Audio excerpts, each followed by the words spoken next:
ఈ సందర్భంగా మనందరం ఒకటే గుర్తుపెట్టుకోవాలి.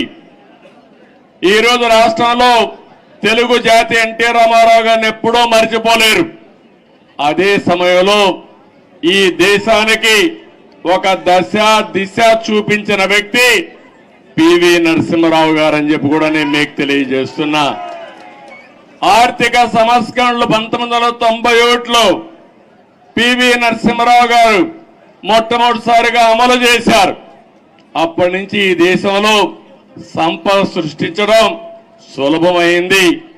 అలాంటి ఇద్దరు నాయకులు ఈ గడ్డ మీద పుట్టడం తెలుగు వారి అదృష్టం అని చెప్పి మరొకసారి తెలియజేస్తున్నా.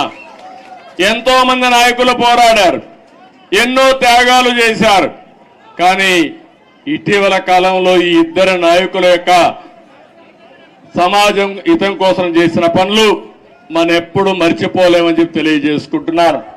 ఇంకో పక్క రాజకీయం అంటే సొంత వ్యాపారాలు చేసుకోవడం కాదు, భావోద్వేగాలు రెచ్చగొట్టడం కాదు, ప్రజల జీవితాల్లో వెలుగు చూపించగలిగింది నిజమైన రాజకీయం అని చెప్పి కూడా నేను మీకు తెలియజేస్తున్నా.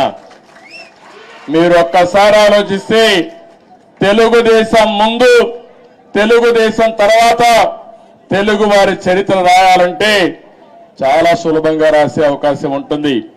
ఇప్పుడు హైదరాబాద్ని మీరు చూస్తున్నారు. 95 ముందు ఒక్కసారి మీరు ఆలోచించుకోండి. జూబ్లీ హిల్స్ ఇదే డెడ్ ఎండ్. ఇప్పుడు చాలా మంది మిత్రులు పత్రికా విలేకరులు వచ్చారు. వీళ్ళందరూ కూడా ఎంతో ఉత్సాహంగా నాకు స్వాగతం పలికారు. ఆ రోజుటి నుంచి ఈ రోజుటి నుంచి ప్రత్యక్ష సాక్షులు రాయడానికి పత్రికా విలేకరులందరూ ఆ రోజు నేను ఒకటే ఆలోచించాను, తెలుగు వాడికి సత్తా ఉంది, అభివృద్ధి చేసి చూపిస్తామని మొట్టమొదటిసారిగా హైటెక్ సిటీతో ప్రారంభించి నిన్న కూడా ఫ్లైట్ లో వస్తా ఉంటే చూశాను హైటెక్ సిటీని. ఎంత ఆనందం కలిగిందంటే ఒక్క హైటెక్ సిటీతో ప్రారంభించిన అభివృద్ధి ఈరోజు తెలంగాణ, హైదరాబాద్ భారతదేశంలో నెంబర్ 1 అయిందంటే అది తెలుగుదేశం పార్టీ ఆ రోజు చేసిన కృషి, చూపించిన చొరవ. ఏ రాజకీయ నాయకుడికైనా ఏ పార్టీకైనా దీనికంటే కూడా ఏ తృప్తి ఉండదని చెప్పి నేను మీకు తెలియజేస్తున్నా. ఆ రోజు చాలా మంది అన్నారు ఔటర్ రింగ్ రోడ్డు 8 లేనేస్తానన్నాను. ఇప్పుడు మీరందరూ కూడా మర్చిపోవచ్చు, కొంతమంది గుర్తుండకపోవచ్చు. కానీ నా మనస్సాక్షిగా ఆలోచించినప్పుడు నేను చేసిన పని నా మనసుకు ఆహ్లాదం ఇస్తుంది, ఆనందాన్ని ఇస్తుంది, తృప్తిని ఇస్తుంది అని చెప్పి కూడా నేను మీకు తెలియజేస్తున్నా. ఒక ఎయిర్పోర్ట్ కానీ ఇవన్నీ కూడా ఆ రోజు దూరదృష్టితో ఆలోచించి మనం చేశాం. నాలెడ్జ్ ఎకానమీకి నాంది పలికాం. చాలా మంది నాలెడ్జ్ ఎకానమీ అంటే ఎక్కడన్నారు, దానికి చిరునామాగా హైదరాబాద్ తయారు చేసిన ఘనత, ప్రారంభించిన ఘనత తెలుగుదేశం పార్టీది. అదే సమయంలో ఆ తర్వాత వచ్చిన అన్ని రాజకీయ పార్టీలను అభినందిస్తున్నా. కాంగ్రెస్ పార్టీని ఆ తర్వాత 10 ఏళ్లు ఉన్నారు, 3 ముఖ్యమంత్రులు వచ్చారు, ఎవరు కూడా చెడగొట్టల. తర్వాత టీఆర్ఎస్ వచ్చింది, 10 ఏళ్లు ఉన్నారు, వాళ్ళు కూడా చెడగొట్టల. ఇప్పుడు మళ్ళా కాంగ్రెస్ వచ్చింది, రేవంత్ రెడ్డి గారు ముఖ్యమంత్రి అయ్యారు, మళ్ళా అభివృద్ధిని ముందుకు తీసుకుపోతున్నారు. అందుకే నేను నిన్న కూడా నేను ముఖ్యమంత్రి అవుతానే నేనే లెటర్ రాశాను రేవంత్ రెడ్డి గారికి, గౌరవ ముఖ్యమంత్రి గారికి. 2 రాష్ట్రాల మధ్య కొన్ని సమస్యలు ఉన్నాయి, ఈ సమస్యల్ని పరిష్కారం చేద్దాం, నేను వచ్చి మిమ్మల్ని కలుస్తానని నేనే చొరవ తీసుకున్నాను. దానికి తెలంగాణ ముఖ్యమంత్రి సానుకూలంగా స్పందించారు. అందుకు ఈ సభ ద్వారా కూడా మనస్ఫూర్తిగా ధన్యవాదాలు తెలియజేస్తున్నాను. తెలుగు జాతి ఒకటి, అన్నదమ్ములు విడిపోతాం, విడిపోతే చిన్న చిన్న సమస్యలు వస్తాయి, భావోద్వేగాలు ఉంటాయి.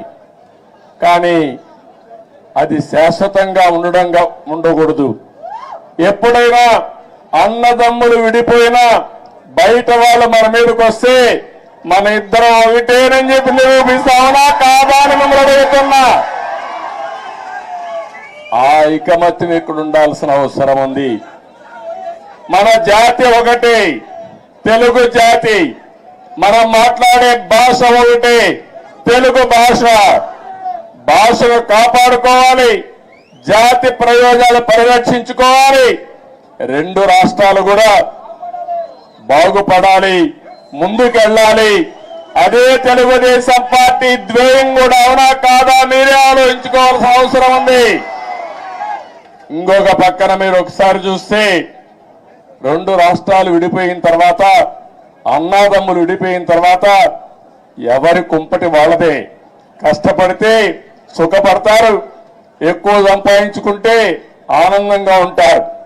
అయితే అదే సమయంలో ఏదైనా కలిసి పనిచేస్తే ఒక న్యూ ఎనర్జీ కూడా వస్తుంది.